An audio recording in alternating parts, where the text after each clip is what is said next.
मित्रों, नमः संस्कृता। कैसे हैं आप सब? आशा करती हूँ अच्छे होंगे। मैं सीमा वर्मा अपने YouTube चैनल ओम अध्ययन केंद्र से आप सभी लोगों का स्वागत करती हूँ।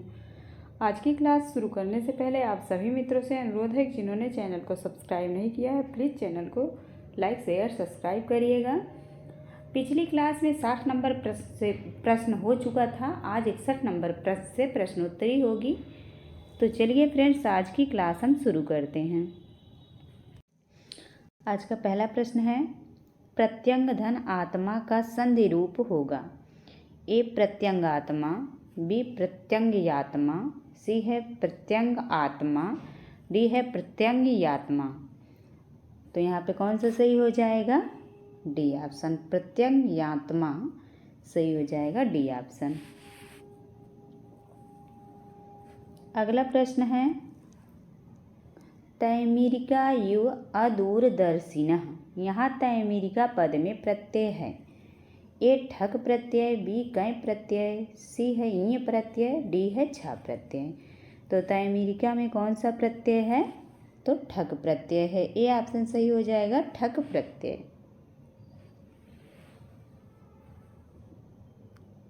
अगला प्रश्न है, रुदाधिगण का विकरण प्रत्यय क्या है? ए स्यन, बी सन, सी है स्यनम, डी है सा। तो कौन सा प्रत्यय है यहाँ पे? स्यनम प्रत्यय है। सी ऑप्शन सही हो जाएगा, स्यनम प्रत्यय। अगला प्रश्न है, गुंजति का संधि विच्छेद क्या होगा? ए गुण धन जति, बी गुम धन जति, सी है गुम धन जति, डी है गुम धन जति। तो यहाँ पे कौन सा ऑप्शन सही हो जाएगा? गुम धन जति। बी ऑप्शन सही हो जाएगा, गुम धन जति। यहाँ पे अनुस्वार का 5वां वर्ण हो जाता है, अर्थात ज का 5वां वर्ण हो जाएगा तो यहाँ बनेगा, इसलिए गुंजति बनेगा। अगला प्रश्न है, सद विद्या के रहते किसका कोई अस्तित्व नहीं रहता? ए यश का, बी धन का, सी राज्य का, डी सभी का। तो कौन सा ऑप्शन सही हो जाएगा यहाँ पे? धन का। जिसके पास सद विद्या है उसके लिए धन का कोई भी अस्तित्व नहीं होता है, इसलिए बी ऑप्शन सही हो जाएगा। अगला प्रश्न है, इंद्रायुध के विषय में क्या असत्य है? ए इंद्रायुध अपने प्रथम जन्म में कपिंजल था, बी इंद्रायुध अपने द्वितीय जन्म में इंद्रायुध था, सी इंद्रायुध अपने तृतीय जन्म में इंद्रायुध था, डी इंद्रायुध चंद्रापीठ के अश्व का नाम था। तो यहाँ पे पूछा है क्या असत्य है, तो कौन सा असत्य है? सी इंद्रायुध अपने तृतीय जन्म में भी इंद्रायुध था, ये गलत है, बाकी तीनों सही हैं। अगला प्रश्न है, सूक्तियों के उनके रचनाकारों से सुमेलित करें।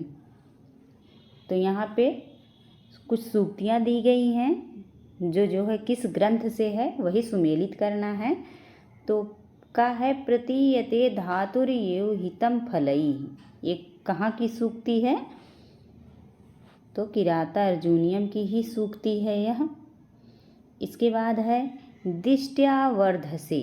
ये कहाँ की सूक्ति है? तो उत्तर रामचरितम की है, चौथा हो जाएगा। ग है, सुलभ कोफो महर्षि। ये कहाँ की सूक्ति है? तो अभिज्ञान शाकुंतलम की है। ग है, कदलिका काम करीड़ा। ये कहाँ की सूक्ति है? कदलिका काम करीड़ा, सुखनासोपदेश की सूक्ति है। और है, सुप्रभातम अद्य। ये कहाँ की है? शिवराज विजय की।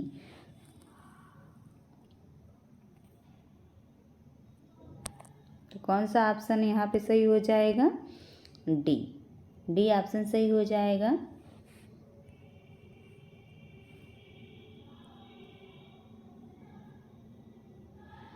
अगला प्रश्न है, अहम ताम पश्यामि का कर्मवाच्य होगा। ए मया सा दृश्यते, बी है मया सा पश्यति, सी है मया सा पश्यते, डी है मया ताभिः दृश्यते। तो यहाँ पे कौन सा ऑप्शन सही हो जाएगा?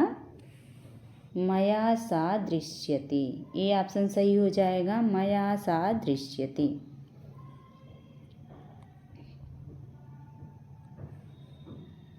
अगला प्रश्न है वृक्ष शब्द का प्रथमा विभक्ति एक वचन का रूप है। ए वृक्षम, बी वृक्षाः, सी वृक्षा, डी है वृक्षः। तो वृक्ष शब्द का प्रथमा विभक्ति एक वचन में कौन सा रूप बनेगा? वृक्षः। डी ऑप्शन सही हो जाएगा, वृक्षः।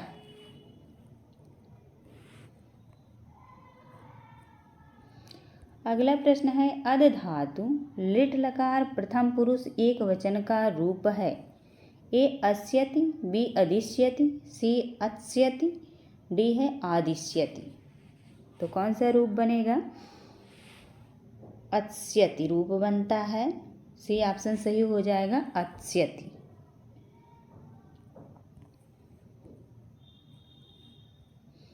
अगला प्रश्न है मालिनी छंद में कितने वर्ण होते हैं? ए 11 वर्ण, बी 12 वर्ण, सी 15 वर्ण, डी 17 वर्ण। तो मालिनी छंद में कितने वर्ण होते हैं? 15 वर्ण होते हैं। सी ऑप्शन सही हो जाएगा, 15 वर्ण। अगला प्रश्न है प्रसितः उत्सुकाभ्याम तृतीया च। यहाँ च से किस विभक्ति का बोध होता है? ए द्वितीया, बी चतुर्थी, सी पंचमी, डी सप्तमी। तो किसका बोध हो रहा है यहाँ पे? सप्तमी विभक्ति का बोध हो रहा है। डी ऑप्शन सही हो जाएगा, सप्तमी विभक्ति। अगला प्रश्न है अदस शब्द स्त्रीलिंग का सप्तमी बहुवचन में क्या रूप होगा? ए अमीश, बी अमीशु, सी है अमूसु, डी है अमीशु। तो यहाँ पे कौन सा सही हो जाएगा? अमूसु। बी ऑप्शन सही हो जाएगा, अमूसु।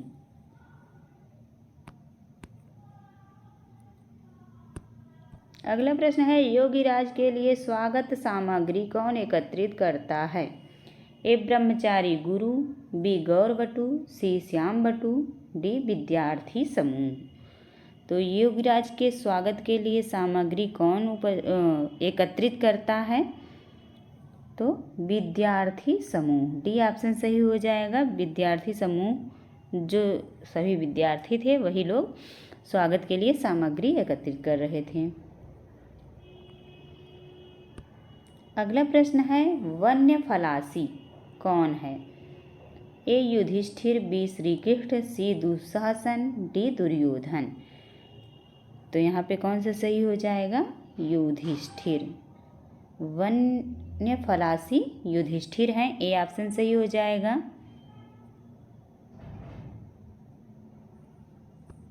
अगला प्रश्न है पठ धातु लिट लकार प्रथम पुरुष बहुवचन में क्या रूप होगा?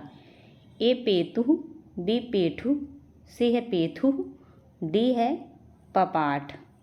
तो यहाँ पे कौन सा सही हो जाएगा? पेठु। बी ऑप्शन सही हो जाएगा, पेठु।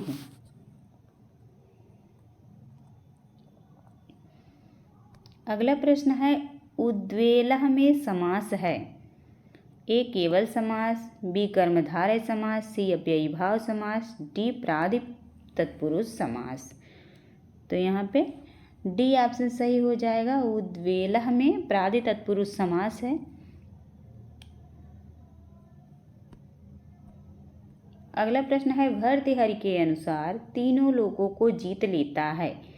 ए परोपकारी पुरुष, बी साहसी पुरुष, सी धीर पुरुष, डी विद्वान पुरुष। तो कौन जीत लेता है तीनों लोगों को? धीर पुरुष। सी ऑप्शन सही हो जाएगा, धीर पुरुष तीनों लोगों को जीत लेता है। अगला प्रश्न है मंदाक्रांता छंद में यति होती है क्रमशः ए 4 7 6 पर, बी 4 8 5 पर, सी है 4 6 7 पर और डी है 7 6 4 पर। तो यहाँ पे कौन सही हो जाएगा? 4 6 7 पर। मंदाक्रांता में 4, 6, 7 पर यति होती है। सी ऑप्शन सही हो जाएगा।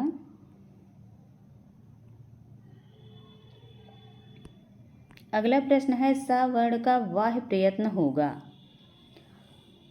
ए है विवार श्वास अघोष अल्प प्राण, बी है विवार श्वास अघोष महाप्राण, सी है संवार नाद घोष अल्प प्राण और डी है संवार नाद घोष महाप्राण। तो यहाँ पे कौन सा सही हो जाएगा? विवार श्वास अघोष महाप्राण, बी ऑप्शन सही हो जाएगा। विवार श्वास अघोष महाप्राण। अगला प्रश्न है तृतीयार्थे सूत्र किस विभक्ति का है? ए पंचमी, बी तृतीया, सी सप्तमी, डी द्वितीया। तो किस विभक्ति का है? द्वितीया विभक्ति का सूत्र है यह।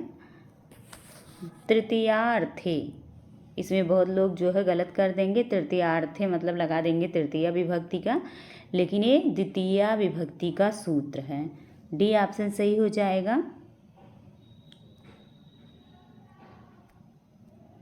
अगला प्रश्न है का से लेकर माँ तक के वर्ण किसमें आते हैं? ए ईसद विवृत, बी स्पृष्ट, सी है ईसद स्पृष्ट, डी है समृद्ध। तो किसमें आते हैं?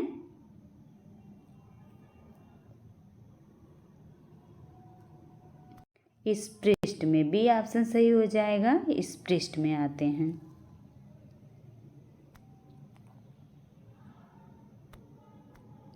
अगला प्रश्न है प्रतिपत्ति का शब्दार्थ होगा। ए गौरव, बी उपकार, सी विपरीत, डी विपत्ति। तो प्रतिपत्ति का उसका शब्दार्थ क्या होगा? तो गौरव। ए ऑप्शन सही हो जाएगा, गौरव।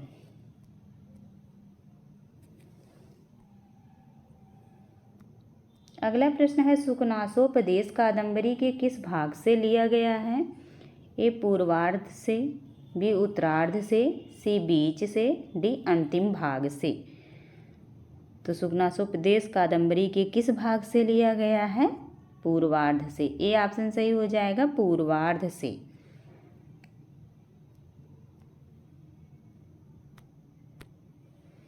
अगला प्रश्न है भर्तृहरि के नीति शतकम में कितनी पद्धतियाँ हैं? ए 9, बी 10, सी 11, डी 13। तो कितनी पद्धतियाँ हैं?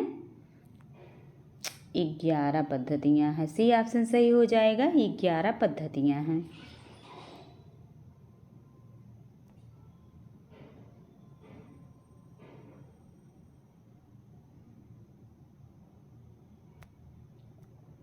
अगला प्रश्न है समस्त प्रकार के भार को वहन करने में समर्थ है। ए गधा, बी वीर पुरुष, सी मनस्वी, डी समुद्र। तो यहाँ पे कौन सा ऑप्शन सही हो जाएगा? समुद्र। समस्त प्रकार के भार को वहन करने में कौन समर्थ है? तो समुद्र समर्थ है। डी ऑप्शन सही हो जाएगा। अगला प्रश्न है यदि व्यक्ति में चुगलखोरी है तो उसे आवश्यकता नहीं है। नहीं पूछा गया है। ए आग की, बी पाप की, सी दुश्मनों की, डी विष की। तो किसकी आवश्यकता नहीं है? पाप की आवश्यकता नहीं है। जिस व्यक्ति में चुगलखोरी है उसमें जो है पाप की आवश्यकता ही नहीं है, अर्थात वो खुद ही पापी है। अगला प्रश्न है संजीवनी आदि औषधियों का स्वामी कौन है? ए कुबेर, बी कामदेव, सी सूर्य, डी चंद्रमा। तो संजीवनी और औषधियों को स्वामी किसे माना गया है? तो चंद्रमा को। डी ऑप्शन सही हो जाएगा, चंद्रमा को।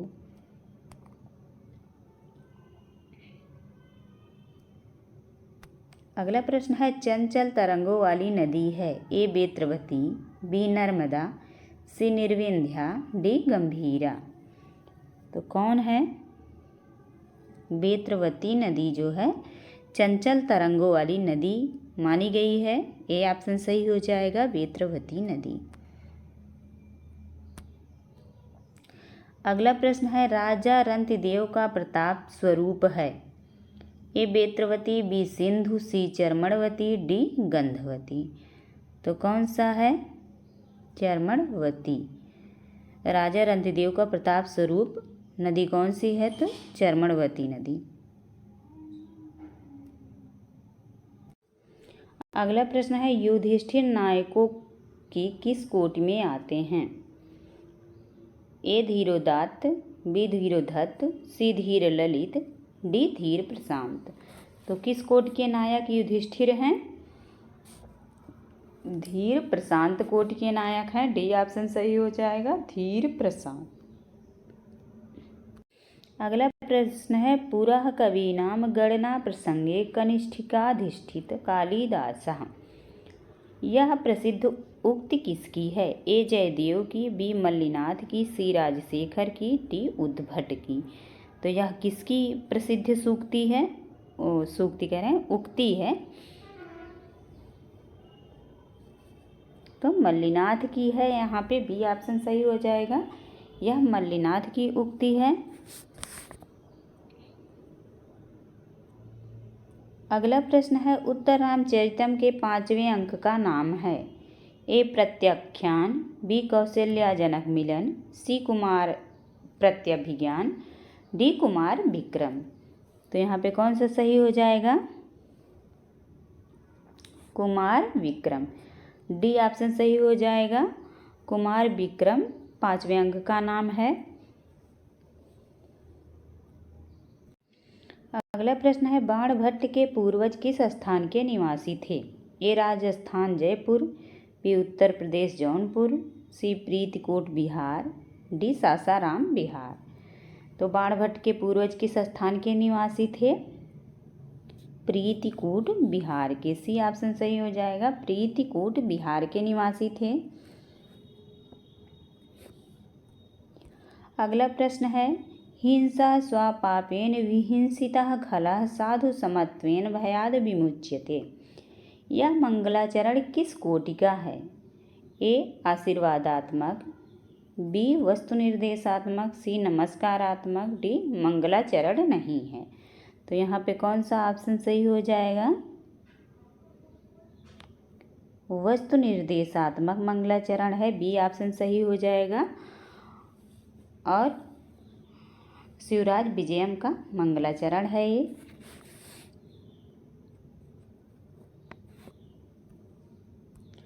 अगला प्रश्न है समानाधिकरण बहुव्रीहि समास के कितने भेद होते हैं? ए 2, बी 5, सी 6, डी 1। तो समानाधिकरण बहुव्रीहि समास के कितने भेद होते हैं? 6 भेद होते हैं। सी ऑप्शन सही हो जाएगा, 6 भेद। अगला प्रश्न है महिमा और लघिमा शब्द किस लिंग में प्रयुक्त होते हैं? ए पुल्लिंग में, बी स्त्रीलिंग में, सी नपुंसक लिंग में, डी है ए और बी दोनों में। तो किस में प्रयुक्त होते हैं? पुल्लिंग में। महिमा और लघिमा शब्द पुल्लिंग में प्रयुक्त होते हैं।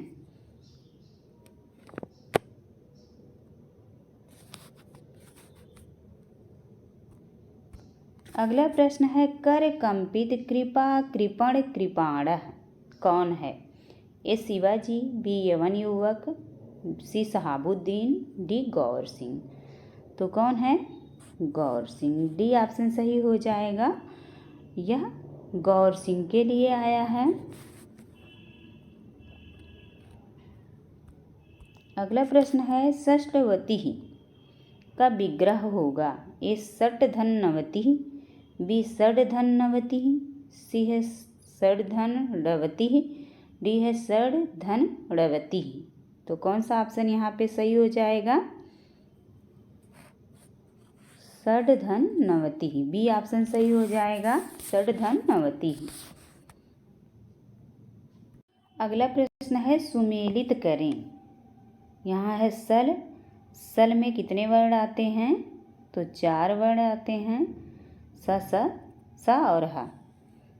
अज, अज में कितने वर्ण आते हैं? तो अज में संपूर्ण स्वर आते हैं। तो स्वर कितने हैं? 9 हैं।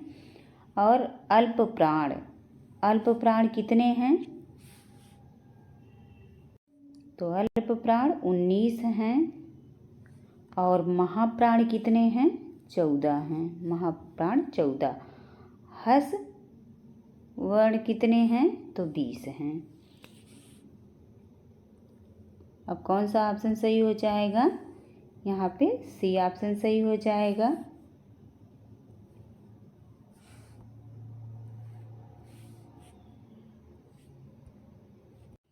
अगला प्रश्न है आभरण उचितम रूपम आश्रम सुलभैः प्रसाधनैः विप्र प्रकार्यते। कथन है ए अनसुईया का, बी प्रियंवदा का, सी गौतमी का, डी शकुंतला का। तो यह किसका कथन है? प्रियंवदा का कथन है। बी ऑप्शन सही हो जाएगा, प्रियंवदा।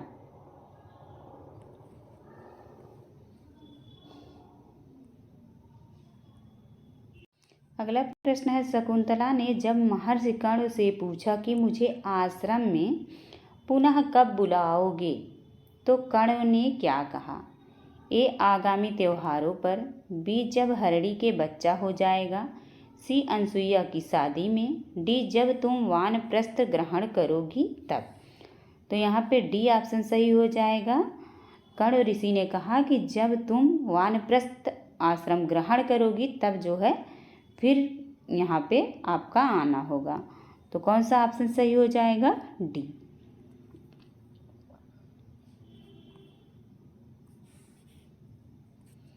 अगला प्रश्न है इनमें से आत्मनेपदी धातु है। ए सास, बी आप, सी बी भी, डी है आस। तो कौन सा आत्मनेपदी है? आस धातु। डी ऑप्शन सही हो जाएगा, आस।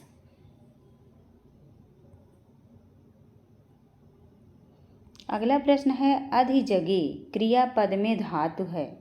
ए गम, बी नंग, सी है जग, डी है इंग। तो यहाँ पे कौन सा ऑप्शन सही हो जाएगा? इंग। इंग धातु है। डी ऑप्शन सही हो जाएगा। अधिजगे क्रियापद में इंग धातु है। अगला प्रश्न है रुद्र धातु लोट लकार मध्यम पुरुष एक वचन का रूप है। ए रोदिह, बी है रोदाहि, सी है रुदिह, डी है रुदिह। तो यहाँ पे कौन सा सही हो जाएगा? सी ऑप्शन सही हो जाएगा, रुदिह। धातु है, धातु नहीं, रुदिह रूप बनेगा। रुद्र धातु लोट लकार के मध्यम पुरुष एक वचन में रुदिह रूप बनता है। अगला प्रश्न है पुरुषा प्रियवादिनी होती हैं, परुषा प्रियवादिनी होती हैं। ए वेश्या, बी राजनीति, सी पत्नी, डी उपर्युक्त सभी। तो यहाँ पे कौन सा ऑप्शन सही हो जाएगा? राजनीति। बी ऑप्शन सही हो जाएगा। परुषा प्रियवादिनी राजनीति होती है। अगला प्रश्न है शिष्य शब्द में किस धातु और प्रत्यय का विधान है?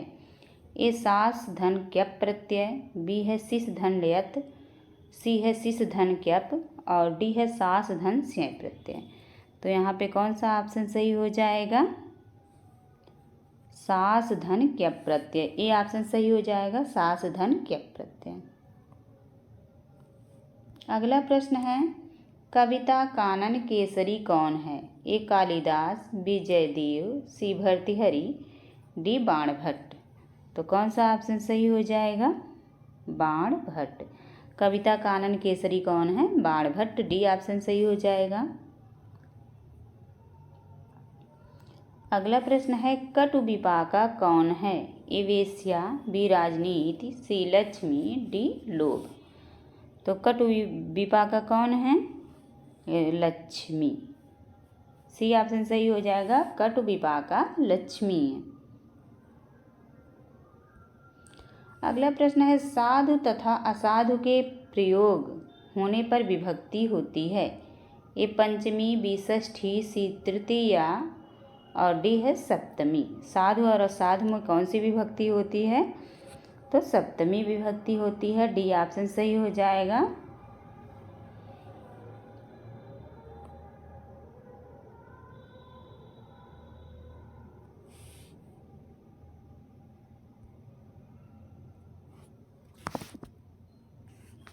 अगला प्रश्न है ल्यब लोपे कर्मणि अधिकरणे च वार्तिक किस विभक्ति का विधान करता है? ए द्वितीया, बी तृतीया, सी पंचमी, डी सप्तमी। तो किस विभक्ति का विधान करता है? पंचमी विभक्ति का। सी ऑप्शन सही हो जाएगा, पंचमी विभक्ति का विधान करता है। अगला प्रश्न है विषय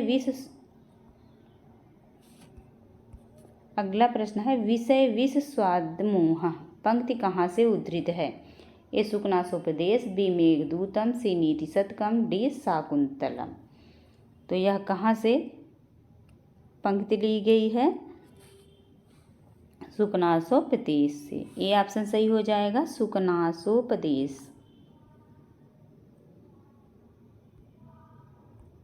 अगला प्रश्न है अतसुच प्रत्यांत शब्दों के योग में किस विभक्ति का विधान होता है? ए द्वितीया, बी पंचमी, सी षष्ठी, डी सप्तमी। तो अतसुच प्रत्यांत शब्दों के योग में किस विभक्ति का विधान होता है? षष्ठी विभक्ति का विधान होता है। सी ऑप्शन सही हो जाएगा, षष्ठी विभक्ति का विधान होता है। अगला प्रश्न है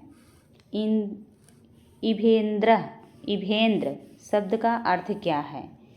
ए पर्वतराज, बी गजराज, सी सिंहराज, डी व्याघ्र। तो इभेंद्र शब्द का अर्थ क्या है? गजराज। बी ऑप्शन सही हो जाएगा यहाँ पे, इभेंद्र मतलब गजराज। अगला प्रश्न है शुभ्रम में कौन सा प्रत्यय लगा हुआ है? ए आ, बी रा, सी आ, डी रक प्रत्यय। तो शुभ्रम में रक प्रत्यय लगा हुआ है, डी ऑप्शन सही हो जाएगा। शुभ्रम में कौन सा प्रत्यय? रक प्रत्यय। अगला प्रश्न है अवयव वाचक पूर्व आदि शब्दों के प्रयोग में विभक्ति होती है। ए पंचमी, बी द्वितीया, सी षष्ठी, डी तृतीया। तो अव्यय वाचक पूर्व आदि शब्दों के प्रयोग में कौन सी विभक्ति होती है? तो षष्ठी विभक्ति होती है। यहाँ पे सी ऑप्शन सही हो जाएगा, षष्ठी विभक्ति।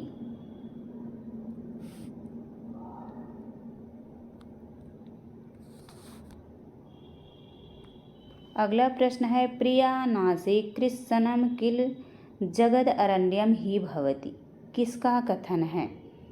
ए कुश का, बी लव का, सी राम का, डी वासंती का।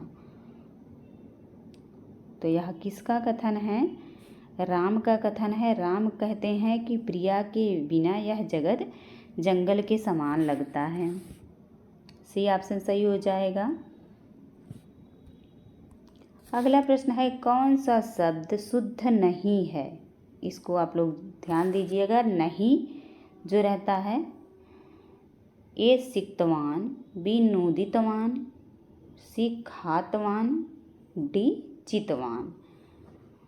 तो शुद्ध नहीं है अर्थात अशुद्ध है। तो कौन सा यहाँ पे अशुद्ध है? नोदितवान। बी ऑप्शन सही हो जाएगा। नोदितवान अशुद्ध है, बाकी सभी शुद्ध हैं।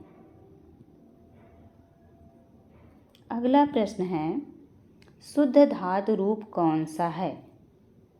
ए रोदति, बी रुदति, सी रोदिति, डी है रोदिति। तो यहाँ पे कौन सा ऑप्शन सही हो जाएगा? रोदिति। डी ऑप्शन सही हो जाएगा। यहाँ पे पूछा है शुद्ध धातु रूप, तो रोदित जो है शुद्ध धातु रूप है। डी ऑप्शन सही होगा। अगला प्रश्न है अष्टाध्यायी में प्रयुक्त प्रत्यय है। ए ङीप प्रत्यय, बी है ङीस प्रत्यय, सी है ङीन प्रत्यय, डी इनमें से कोई नहीं। अष्टाध्यायी में कौन सा प्रत्यय है? ङीप प्रत्यय। ए ऑप्शन सही हो जाएगा। ङीप प्रत्यय अष्टाध्यायी में है। अगला प्रश्न है मध्य पृष्ठम में समास है। ए अव्ययीभाव समास, बी तत्पुरुष समास, सी कर्मधारय समास, डी है द्वंद्व समास। तो मध्य पृष्ठम में कौन सा समास है? अव्ययी भाव समास है। ए ऑप्शन सही हो जाएगा, मध्य पृष्ठम।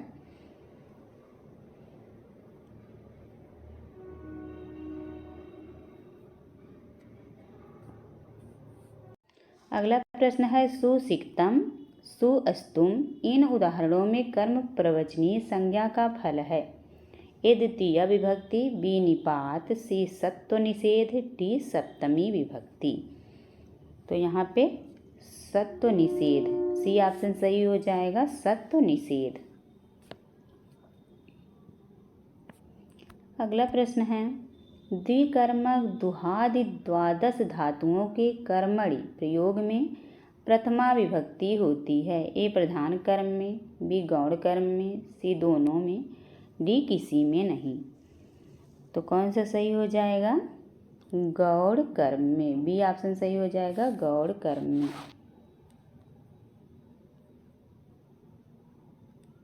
अगला प्रश्न है निम्न सारणी को सुमेलित कीजिए। अब यहाँ पे उदाहरण दिया है और सूत्र दिया है किससे हुआ है। तो उच्चैः, उच्चैः अलिंगी तृष्णः के सूत्र से हुआ है। क्या है? नियत लिंग, नियत पुल्लिंग है और श्री जो है नियत स्त्रीलिंग है, ज्ञानम नियत नपुंसक लिंग है। तो यहाँ पे कौन सा ऑप्शन सही हो जाएगा?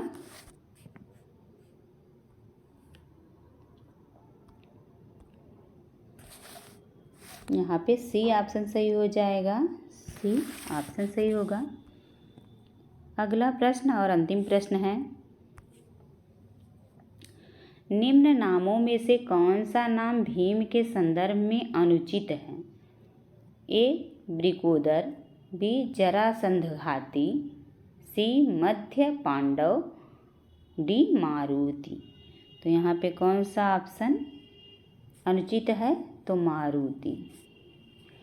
भीम के लिए तीनों शब्द प्रयोग हुए हैं, वृकोदर, जरासंधघाती, मध्य पांडव, तीनों सही हैं। बाकी मारुति शब्द जो है भीम के लिए नहीं आया है, तो डी ऑप्शन सही हो जाएगा। तो आज की क्लास यहीं पे समाप्त करते हैं। आप लोगों को क्लास कैसी लगी कमेंट में ज़रूर बताइएगा। क्लास अच्छी लगी हो तो प्लीज़ चैनल को लाइक शेयर सब्सक्राइब करिएगा। धन्यवाद।